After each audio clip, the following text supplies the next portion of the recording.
Welcome to the Channe Show, hosted by yours truly, Kavita Channe. Now, making it in the NFL is a dream that only a select few are able to attain. Imagine making it in the NFL as a quarterback and playing 17 years. Well, that's what this guy did that we have here today. Joining us is Steve Beuerlein, 17-year NFL quarterback, broadcaster, and just all-around awesome human.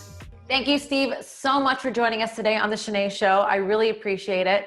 I met you years ago when I was doing sidelines for the Jaguars, and you were so much fun to meet and work with, and I'm just so happy that you're here today.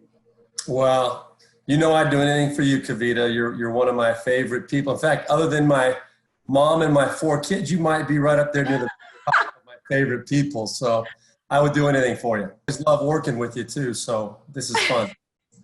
It's so much fun, and it's crazy because when you think, and I was talking about this with my friend who covers the NFL for Sun Sentinel, his name's Omar Kelly, and when you talk about how many people have this dream to be in the NFL, I mean, that's obviously so many young boys and even girls have this dream to be in the NFL, and of course, there's such a small number that make it. And then when you think about how many people want to be a quarterback, that number that make it gets so tiny. And then when you think of how many play for as many years as you did, it's like a handful. You know what I mean? So 17 years in the NFL, 6 teams, 21 surgeries. I mean, that is a long time. Most people don't even have a job for 17 years with the same company or even with their own business for 17 years. You had to remind me of the 21 surgeries, didn't you? I'm sorry. Feeling pretty good for an old guy. And all of a sudden now my aches and pains start coming back. But no, very, very, very fortunate. You know, I had a longer run than I ever could have even possibly hoped for, 17 years. There's only, you know, a handful of guys that have gone longer than that over the course of time. So very, very fortunate. And actually, even with the 21 surgeries, you know, I feel really good right now. My last 2 surgeries were hip replacements. And before I remember. Before I had those done, my quality of life was pretty low. But now I feel great. I can go out and be as active as I want to be. And you know, I feel like a young little spry chicken again. So I'm happy about that. I'm so happy too, because a lot of people that do have the hip surgeries, they don't have such a great recovery that you had. So your doctor did a phenomenal job, and whatever you did, you know, to recover, you did great. Getting back to that being 17 years, 21 surgeries, 6 different teams, would you want your children to play football? Oh, that's a great question. And I get this a lot. And especially today, you know, with all the focus on the head injuries and all the long-term effect of all that stuff. And I've always had the approach that, you know, I'm not going to try to steer my kids one way or another as far as their sports and their interests and things like that. I'm just going to support them and do whatever I can, unless, of course, they're being stupid. And what I would say is that today, if my kids were at that point, I would allow them to play football, but I would say that I'm going to let you play flag football until about 8th grade. And then if they really, really want to play tackle 1 year before high school, I would let them do that. But I would encourage them to play flag football all the way through until they get to high school, because you learn how to play the game. You learn how to play the game when you're not getting hit. I think even better than when you are getting hit. And when these kids coming in 4th, 5th, and 6th grades and they're putting their heads down and they really don't know how to protect themselves or how to do it the right way. And a lot of that goes back to coaching, but still talking about very young kids. And if you have an injury at that age, it can really affect you for the rest of your life. And so I think with what we know now, I would encourage parents to let their kids play flag football all the way through 8th grade. And if they like the game still and they know how to throw and catch and they know how to play the game by the rules, they learn how to play tackle, they pick it up pretty quickly, and they'll be off and running in high school. I'm surprised you're not a coach there, Beuerlein. I'm in the insurance world right now, and I really, really miss football. I wish I would have gone the coaching route because I think it would have been a lot more fun. But the insurance thing has worked out pretty well as well, though. Getting back to like player safety issues and whatnot, do you think the game has changed enough over the years regarding player safety? And if not, what do you think needs to be done? You know, I think the game has changed a lot, and everything that the NFL is doing is in the interest of player safety. And so that's the thing that the old guys like me and the guys that came before me, we think that the game is soft now because the rules are so different than when they were when we were playing. I mean, these quarterbacks, you can't hit them high, you can't hit them in the head, you can't hit them in the legs. Every time Tom Brady gets touched, first thing he does, he looks up at the referee and asks for a flag. And so, I'm not knocking Tom Brady because I love him. I think he's one of the top 2 quarterbacks of all time. But the game has changed. The rules have changed. Receivers running down the field, tight ends running down the field. They don't have to worry about the safeties back there in the back that are coming to take their head off, like they used to when we were playing. And I think it's a good move, though. I think overall player safety's got to be the priority. But I do believe that sometimes the numbers get out of whack. The numbers that these quarterbacks and receivers are putting up these days are astronomical because it's a lot easier to play football now. There's not as much of that really violent hitting that they used to kind of glorify. But I do think it's in the best interest of the game. And I think what you're saying, football needs those kind of violent, like you said, hits and whatnot to be football. So maybe if football is going in the way of making it so safe, is it really going to be football? And are people really going to want to watch? And is it really going to attract fans? Well, the popularity of the NFL is second to none, as we all know. And I don't think it's going anywhere. I think the real question is youth football and that's where all the football players come from. If they're being directed away from football by their parents and not being allowed to play football at any level, whether it's flag or tackle football, and being encouraged to play other sports, you're not going to have the same kind of a pool of players to choose from as they get into high school and college. And then, of course, it trickles on into the NFL. But the quality of play right now is still very high. There's still some of the most incredible athletes in the world. It's a fun game to watch. It still is a violent game. There's no doubt about that. But it's just not the same as it was. And us old guys always like to kind of talk about how tough we were back in the day, We like to have fun with that. We're going to get into some fun, crazy stories later, but I wanted to get back to you being with so many different teams. What was it like traveling all the time? Was it hard on the family? Did you think it was like a privilege, or was it something that made it harder at home? Well, it was definitely difficult, but for the first half of my career, I wasn't married. I didn't have any kids. So first 3 teams, the Raiders, the Cowboys, and it was just me that I had to worry about. It's a huge adjustment for even just an individual, just coming to a new world. And, a lot of times it's not by choice. Now with free agency and everything the way it is, there are choices involved, much more so than back in the early days of my career. But it's an adjustment. And then every time you go into a new organization, you're learning a whole new language. The only way I can explain it is like, imagine, all of a sudden you going over and moving to Germany, and they're saying the same things, but you don't know how to quite process it yet in their language.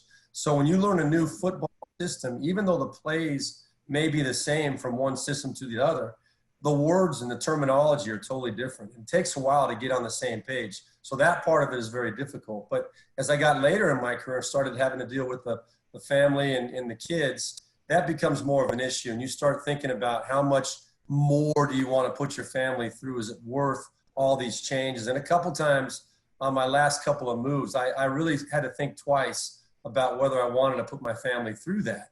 But then you start thinking about the fact that you're so very lucky to have that opportunity to play NFL football, and that career and that opportunity to play and earn a living at that level is so hard to come by. You might as well suck it up for another year or two and really try to get the most out of it. I love that. Well, we are, as you know, right now in the midst of a global historical pandemic. And I just wanted to ask you on a smaller scale, when it comes to teams, and if one guy has a flu or one guy has something and, then everybody gets sick, what's the protocol within teams? How do you guys prevent that? Well, it's a scare. I mean, even in a normal situation when we don't have the kind of fears that are out there right now with the coronavirus. But one of the worst nightmares a coach has during the course of the season is where one of his players or 2 of his players get sick and start spreading it around the locker room, around the training room. And not only with players, it's also with coaches. If coaches get sick as well, the whole prep for the week is all completely messed up and thrown askew, and everybody's got to make adjustments for that. But of course, the players are the big deal. And when it starts going around a locker room, it really becomes a difficult thing to manage. A lot of times they'll put that sick player into a hospital for a night or two where he's getting the IV fluids, he's getting them on and the medication that he needs, and they're keeping him away, most importantly, from everybody else. And I remember times, Kavita, every year this happened in my whole career. They would actually, in flu season, as flu season was coming around, after one of our away games, when they had the whole team together on a plane coming home, they would walk through the whole plane and literally force everybody to take a flu shot. So they were literally walking up and down the aisles and sticking needles in everybody's arm and saying, listen, we don't care what you think. You're taking this shot because we can't run the risk of you getting everybody else sick. Well, did some of the players say, I don't want to take it? Well, yeah. You'd be amazed, by the way, how many of these big 300-pound guys are afraid of needles. You'd be absolutely shocked how many of these guys wanted nothing to do with the needle. And most of the time it was just be that phobia of needles that some guys would refuse. And eventually they would come around, whether it was back when we got to our, back to the complex, or eventually they would come around most of the time because they understood that it was for the betterment of the team. Wow. I mean, did you have any tips or tricks if you were sick and you had to play? That really, and believe it or not, that happens a lot more than you think. I can think of many times where not only myself, but a lot of other guys, really probably shouldn't have been playing because of how sick they were or how sick we were. But, football, it's a lot different in football than it is other sports because you only have 17 games. And if you miss one game, that's a significant part of the season. And you're really, football being the ultimate team sport with 11 guys having to be coordinated on both sides of the ball. If you take out one piece of that puzzle, it affects everybody. So there is that mentality that all football players have, I think, especially if you get to the higher level, that you have to try to find a way to fight through it. If it's physically possible to do it, you've got to try to do it for your team. And I understand that because even me, and I'm sure you too, as a broadcaster, if I got sick, I still worked. If I have to do a speaking engagement, I mean, I was pregnant, I broke my toe. There I am on stage with a huge belly and a boot on my foot in a short dress in front of, hundreds of people, but I still did it. By the way, I've seen that out of you too. Because I think that when there's so few of those opportunities, if it was every day, you're going to miss it. But if it's so few of those opportunities, you want to push through because there's other people counting on you. You hit it right on the head there. I mean, that really, it's a matter of if you want to be great at something, if you want to be respected in the industry, that mentality makes a big difference. If your employer knows that they can count on you and that you're gonna be there through thick and thin, no matter how difficult the circumstances might be. Now, of course, there's a time where you've got to put that fist down and say, I just can't do it if that situation does develop. But those are the people that make it to the top of any profession. That's why you've been so successful in everything you've done. And I think that those qualities have to be there in order for you to get to the top. Well, let's talk about one time when you probably shouldn't have been playing that you were playing. You had mentioned that you had a TIA. Do you want to give us that story? Oh, well, I can give you that story. Yeah, I can talk about it now. It would have got some people in trouble probably back in the day because I'm sure they wouldn't mind now, right? Now they probably won't mind, and they'll probably deny it is what they probably, because that's what, always happens in these situations. Deny. That always happens. But I was playing for the Carolina Panthers, and I was a starting quarterback, and we were playing in New Orleans the next day. And on Saturday morning, before we traveled to New Orleans, I woke up and I had a TIA, which if you just go online and Google TIA, you'll see what it is. It's too hard to pronounce all the words that are involved. But basically, it's considered a minor stroke. And Teddy Bruschi had one a couple years back. Gary Kubiak, the coach, when he was the coach of the Houston Texans, I don't know if you remember, a few years back, he had one during a game and was in the hospital for several days after that. I do remember that. I was rushed directly to the hospital and told by the team doctors that there's absolutely no way you're going to play in that game tomorrow. We are so concerned about what's going on with your body right now. I went through several hours of tests, and when I came around later that evening, the doctor was right over me. He said, "How do you feel?" And I said, "I feel fine." Of course, as a warrior, as a football player, I said, "Let me give it a shot. Let me give it a shot." And they said, okay, well, the owner's plane is waiting for you. Let's get you to New Orleans and see how you feel in the morning. We'll put you through a workout. And sure enough, I played in that game. And afterward, I came out of that game with a broken nose. Oh my goodness. Beat up worse than I had in any game my whole career. And I really wish that I would not have played in that football game. But that was Did you win? Sounds like you No, we did not win. Okay. We did not win. There was a bad. So looking back, that was an instance where you feel like, hey, I should not have played. And I wish I did.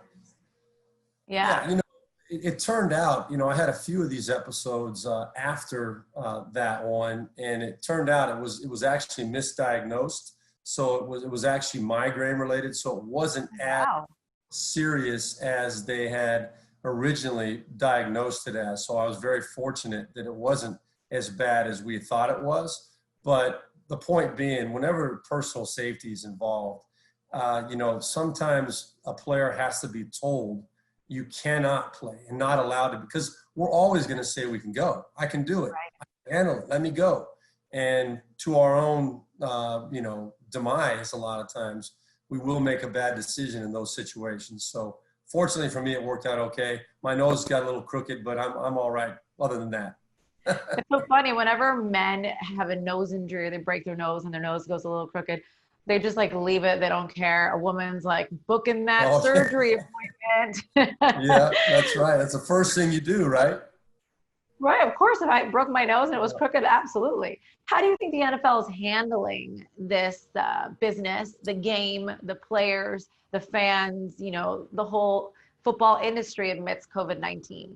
I think they're handling it the right way. And I know for a fact that there's so much going on behind the scenes that we can't even possibly imagine. It is such a big machine, the NFL. It's a, $10 billion plus industry every year. And there's so many jobs that are at stake, not only within the organization, but you think about the workers at the stadiums, and, there's a lot of people that are affected. So they've looked at this from every possible angle. They've played out all the scenarios. I think their mentality right now is we're going full steam until we're told otherwise, or until the data suggests that we can't do it.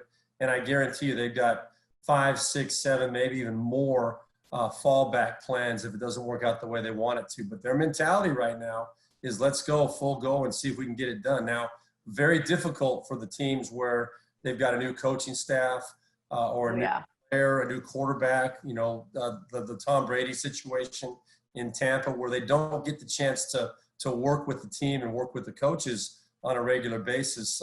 So it's been a very, very unique offseason, and there's some challenges that are out there that it's unfair in a lot of ways, but the bottom line, it's the same rules for everybody across the board. It's just the way it is.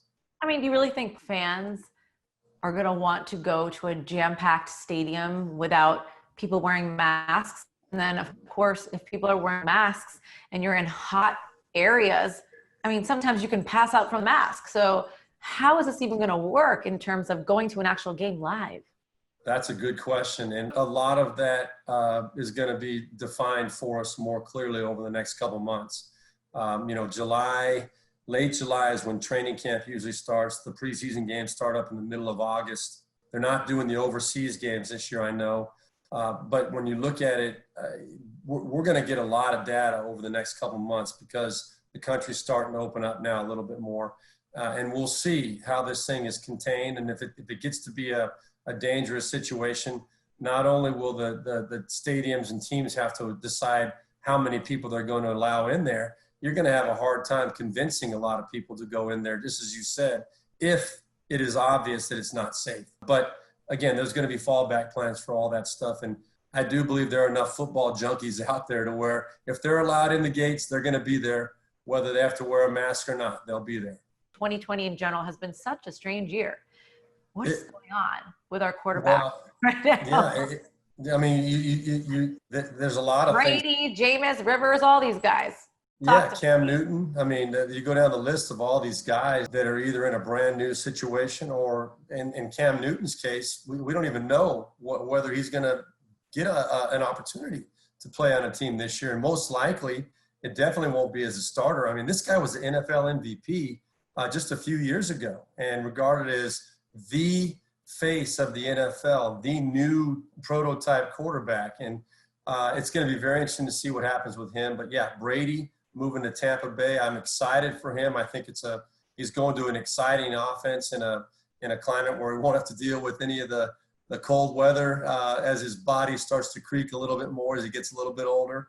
Is that going to be better for him? Because it's very hot in Florida, and we don't know how his body's going to react to that, but you do. Well, he is such a freak as far as his preparation and how he takes care of himself. So, hydration, that's understood for all these teams in the Florida region, that down in the South in the summertime. So he'll be fine as far as that goes. And I bet you if you were to ask him if it would be worth giving up New England in November, December, January for Tampa in the summertime, he would make that trade every single time. So it's going to be exciting to see how he does down there. I do believe it's going to not quite come through as much. It's not going to be quite as great a situation as the people in Tampa are hoping for. I just see his skills diminishing a little bit, and I really think it's going to be hard for him to carry a team like he's been able to do in the past. Even though he's got a lot of talent around him, I just don't see it having that riding off on the white horse happy ending for the Tampa Bay Buccaneers. One of those things, and I think about it with even Brett Favre, and it's like, when does the quarterback leave? Do they leave when they win a Super Bowl on a high note? Do they leave later and with the possibility of leaving on a low note? When is the right time? Yeah, that's a great question. If we knew that, we'd all make the right decision as far as that goes. And, it's you can make a case for sticking it out as long as you can, no matter what the situation might be. But, some of these guys that have had the great runs, and nobody's had a better run in the history of the game than Tom Brady. When you're still on top, and even though, the risk is there because you're just not physically able to do the things that you were able to do, 5-10 years ago, it's really hard to accept that and to admit that, especially when you're still productive. So I understand why he's still sticking in there. I understand why Drew Brees is trying to get another year in. I get it. And with the money that's involved, I'd want to get a couple more years in too, just because you realize what a difference that can make, not only in your own life, but in the lives of generations for your family, in the lives of other people that you can help in the community. So there's a lot of pressure on these guys to try to play as long as they can. When it gets to the point where they're physically not able to do the things that they need to do to be successful, sometimes they have to be told it's time to walk away. And those are the situations that don't end up on a positive note. Absolutely. And I'm sure we could just give our friend, NFL agent David Cantor, a call, and we could arrange for you to play for a team now if you want to. As long as I didn't have to move very much, I'd be okay. We'll do some virtual NFL football. You can there we go. From Zoom. I love it. I can make good decisions as long as someone else is doing the physical stuff. I can handle it. I love it. Now, before we go, I did want to talk about some fun, interesting stories that people don't know about you. And I love the one that you told me about Jimmie Johnson and how much you hated him. And then you went on to play for him and win a Super Bowl in Dallas. What was that like for you? Well, it was kind of crazy because you remember the Catholics versus the convicts, Notre Dame versus Miami back in the 80s. Well, that actually started my junior year at Notre Dame when we got absolutely hammered by Miami down at the Old Orange Bowl. It was Jerry Faust last year at Notre Dame, and Jimmie Johnson was the coach, and they humiliated us. They embarrassed us, and they were running the score up. They were blocking punts late in the game, throwing bombs, trying to make us look bad. So that started that whole Notre Dame-Miami controversy. Now, when I went on to the NFL, I was drafted by the Raiders. After my fourth year, I was really happy to get out of the Raiders because I was in a bad situation there. But I got traded to the Dallas Cowboys to go play for Jimmie Johnson, who was, the antichrist in my mind as far as we were concerned from Notre Dame. So all of a sudden, I'm excited to be leaving the Raiders, but I'm fired. I'm not excited to be playing for Jimmie Johnson. I remember the first time I met him. He walked up to me in the hallway, had that big old cheesy smile and perfect hair, not everything all perfect. And he came up and said, "Steve Beuerlein, I'm glad to have you here." And I looked him in the eye and I said, "Coach, I never thought I'd see the day I'd be playing for you." I said, "I'll never forget what you did to us back in 1985. And he looked at me and he smiled and he goes, well, son, I never thought I'd see you playing for me either because we did whip your butt. And he goes, but Mike, tell me that you can help us win a championship. So I'm glad you're here. So right there, he broke the ice. We shook hands.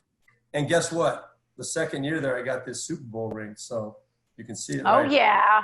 Mm-hmm. So I'm now a Jimmie Johnson fan. I got past it, but it was difficult at first. That's amazing how that came full circle. It has been so much fun having you on. Before we go, I'm going to play a game with you. You have 10 seconds to name every NFL team in the order you played, starting now. The Raiders, the Cowboys, the Cardinals, the Jaguars, the Panthers, and the Broncos. What's your favorite wine that you've ever drank in the world? Channe Rosé, of course. Are you kidding me? Thank you so much, Steve Beuerlein. You're amazing. I can't wait to have you back. We have so much more to talk about. We didn't even get to cover everything, but that's okay because we're going to have you back. I look forward to it, Kavita. You know that. Thank you. Thank you so much. Everyone, make sure to stay tuned to my YouTube channel for more. Like and subscribe, and we'll see you next time.